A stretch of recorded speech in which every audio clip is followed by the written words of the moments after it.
Os alimentos integrais são o assunto do quadro de saúde do Conexão RS. Roda a vinheta.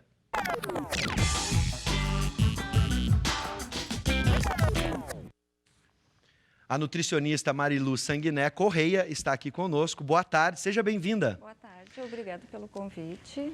Olha, eu vou falar de alguma coisa que... O tango eu ainda não aprendi muito bem, mas comer pão integral, arroz integral, isso eu já estou sabendo. Eu não sei se é uma tendência, mas me foi solicitado pelo meu médico e assim troquei a minha dieta.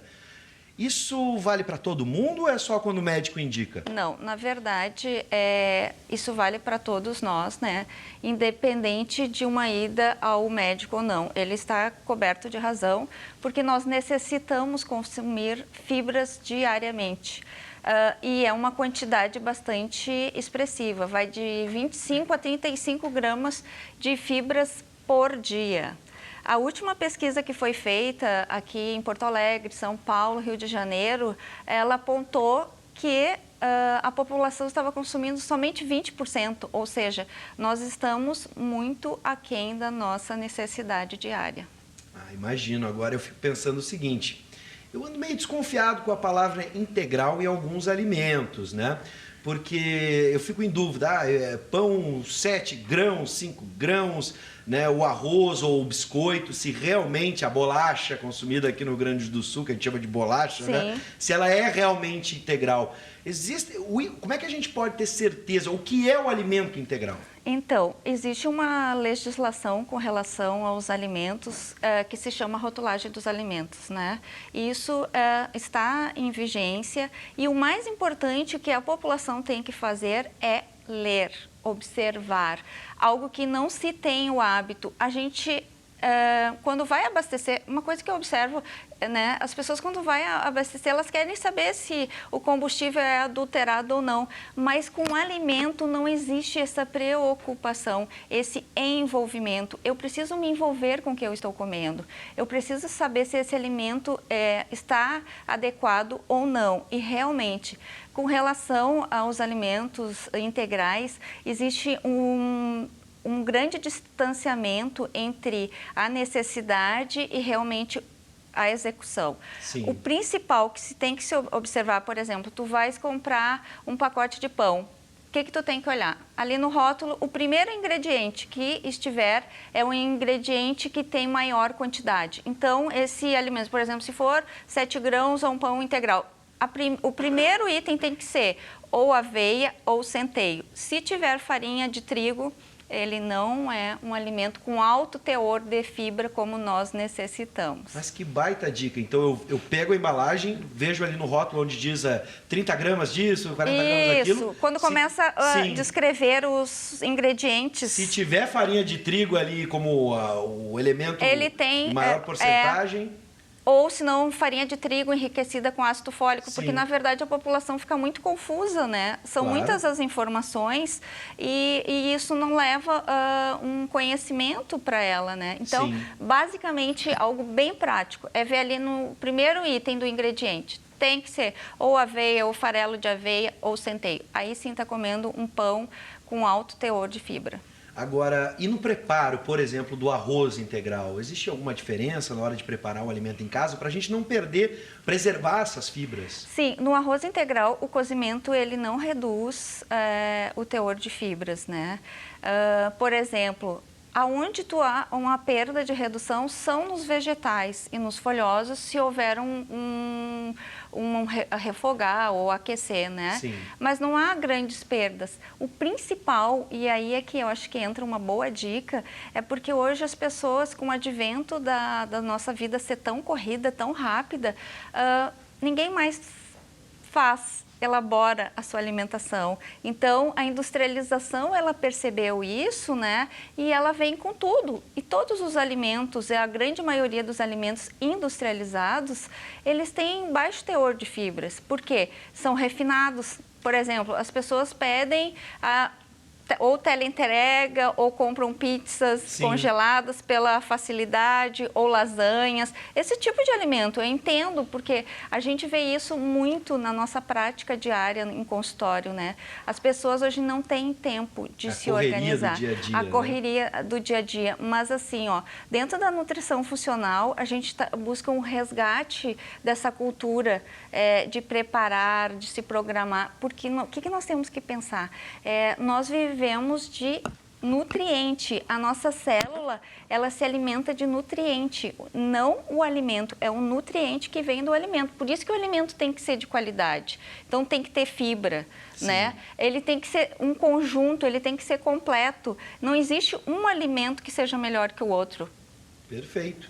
Agora, uma das questões que todo mundo deve estar se perguntando em casa é por que comer um alimento integral? Por que ele deve ser integral? Por que o arroz, o pão, a gente deve substituir? Qual é o grande ganho? Ótima pergunta, porque assim, ó, existem cada vez mais evidências científicas, né, estudos comprovando a eficácia da fibra no nosso organismo. Hoje é fato, ela é essencial.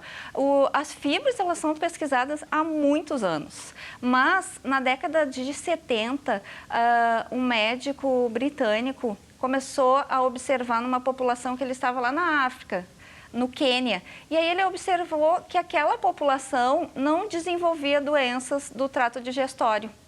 E aí ele começou a observar o hábito alimentar daquela população. E ele viu que aquela população se alimentava com uma grande quantidade de alimentos integrais, né, de raízes, grãos, vegetais e frutas. E isso não fazia o desenvolvimento de doenças no aparelho digestório. Então, e aí está relacionado o câncer, né, diabetes. Mariluz, então, deixa eu entender uma coisa que eu acho que é crucial na nossa conversa. Muitas pessoas, quando ouviram o alimento integral, pensaram, por exemplo, nas dietas para manter o corpo em forma, né? Hoje em dia há um apelo muito grande para o consumo do integral para quem quer cuidar, né, do seu corpo. Mas a gente vai além, então nós estamos cuidando, na verdade, da saúde. Da saúde integral. E isso que é lindo, né, na nutrição, é tu ver que ela te proporciona esse bem-estar. E bem-estar, ela traz uma vitalidade positiva. É do alimento que tu vai extrair tudo o que a gente precisa estar lá. É uma mudança grande paradigma das pessoas só imaginarem que o alimento integral pode proporcionar um corpo bonito e, acima de tudo, saudável. Isso talvez seja uma consequência, né? Claro. E isso é legal, porque não que a vaidade não tenha que ser... pode ser estimulada, né? Mas existe um provérbio chinês que fala o seguinte, e olha que interessante que esse provérbio, ele diz o seguinte, que as doenças, ou elas começam no nosso intestino, ou elas terminam no nosso intestino. Por quê? Porque o nosso intestino, ele é uma célula, ele é o fundamental. Sim. E ali é que acontece todo o nosso sistema imunológico, ele trabalha a nosso benefício. Então, se a nossa imunidade não está ok, eu vou começar a ficar doente, a minha resistência vai reduzir, a absorção de nutrientes não vai acontecer, porque não adianta a gente comer adequadamente se eu não absorver esses nutrientes, né? Com certeza. Agora, existem alguns mitos. Eu vou te perguntando, tu me diz se é verdade ou é mentira, tá? Se é mito ou não é. Alimentos integrais são mais calóricos? Mito. Mito? Mito. Porque, em termos de calorias, eles têm a mesma equivalência, mas assim, eu vou te dar inúmeras vantagens dos alimentos integrais. Porque aí é que entra essa questão do emagrecimento, eu acho que também é importante. O emagrecimento tem que acontecer, porque nós estamos hoje numa população com alto índice de obesidade, né? Verdade. E a obesidade traz todas as doenças que estão aí.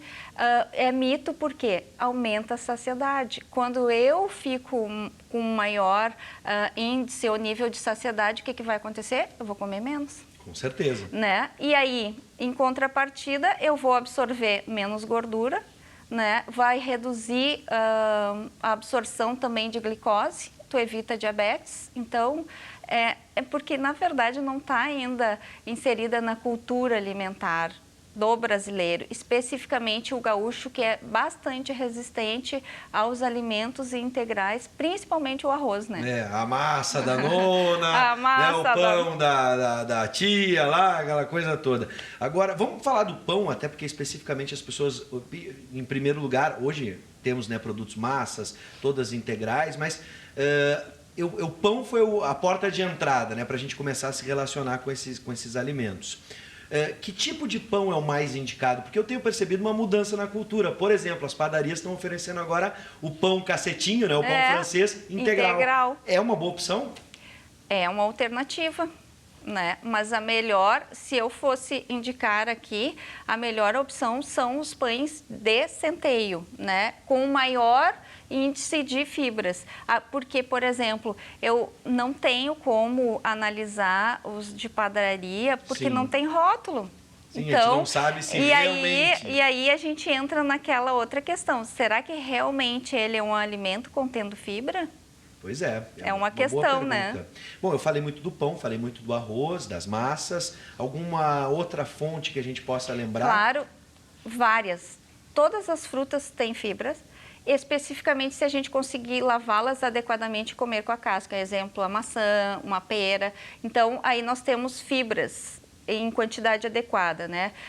Os vegetais, todos eles contêm fibras. Os folhosos contêm fibras, porque existem fibras que são solúveis e fibras que não são solúveis. Cada uma com a sua função distinta que se completam. Por exemplo, um tipo de fibra que é solúvel, ela forma o gel. Sim. Tá? E as fibras insolúveis, elas absorvem a água, aumentam o volume, né? Porque assim, ó, aí nós estamos falando de bolo fecal, né? No nosso intestino, aumentando o volume, no nosso intestino nós temos vilosidades, que são como ondinhas. E aí, quando esse bolo fecal, ele cresce, ele atinge essas vilosidades e começa um movimento peristáltico do intestino para a eliminação das fezes, né? Então, veja como importante, né? E as pessoas deixam de consumir por uma questão de resistência. A minha última questão seria agora com as sementes, por exemplo, ou aveia, como tu citaste, né? O consumo delas, fora o pão ou massas, né? A granola, que hoje se popularizou muito, qual o mais indicado para a gente obter a melhor fibra, por exemplo? Na verdade, como eu te falei, todos os alimentos têm e eles se completam. Sim. Então, essa questão da gelatinização, essa questão da absorção da água.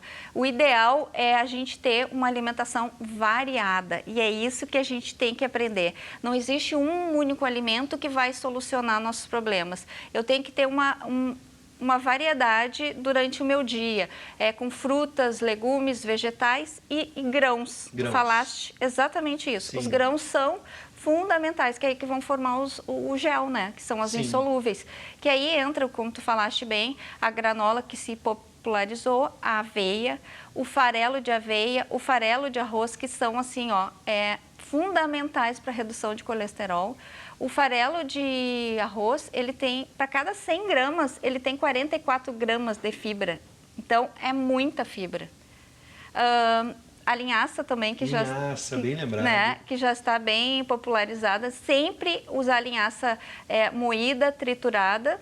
E temos a chia, que agora está chegando, né? Também. A chia e tem a quinoa também. Todos esses grãos e cereais são ricos em fibra. Posso acrescentar castanha de caju e amendoim? Excelente. Sabe quantas gramas tem uma castanha? Quantas? As amêndoas, 14 gramas de fibra. Bastante. Em 100 gramas. Em 100 gramas. E aí o pessoal às vezes fica na dúvida do amendoim, se é um pouco mais calórico ou não. Pois é. O que a gente tem que pensar, né? Em nutriente. Sim. Se o amendoim é um bom alimento, a gente pode consumir desde que com moderação, né? Claro. A palavra-chave é moderação, assim como as Sem castanhas. dúvida. Elas são calóricas, são, né? 100 gramas de castanhas ou amêndoas tem em torno de 700 calorias. E 100 gramas é um punhadinho, vai rapidinho, né? É verdade.